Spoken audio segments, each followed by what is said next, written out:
Talk about cheap shots. Last week Tonight host John Oliver used a tiny bit of his HBO show Sunday to poke fun at Philadelphia and its tourist-attracting Rocky statue, just hours after the poor Philly fanatic got dragged into a Saturday Night Live comparison with President Trump. Sending messages is kind of what statues are often for, Oliver said.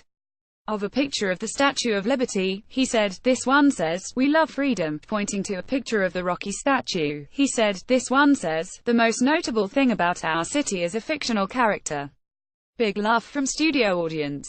Oliver's main point, to be fair, had nothing to do with Philly, or Sylvester Stallone's enduring image, but was about Confederate monuments and the history they actually represent.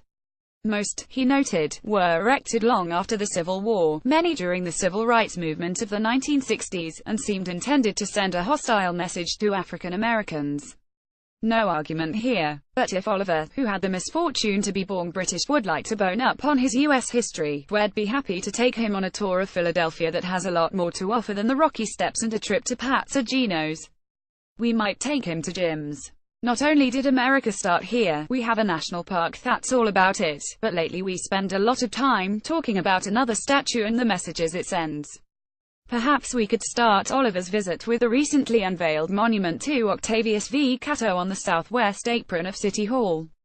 As my colleague Stephen Salisbury wrote last month of Cato, who was assassinated in 1871, educator, scholar, writer, pioneering baseball player, and fearless civil rights activist, Cato had fought unflaggingly for an equitable society in the wake of the Civil War.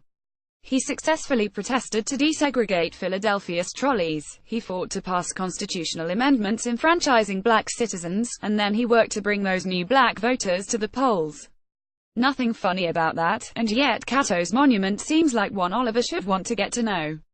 Here's Oliver's full report. Rocky statue appears about 1324, but context is everything. Published October 9, 2017, 301 AM EDT. Updated October 9, 2017, 10:59 AM EDT.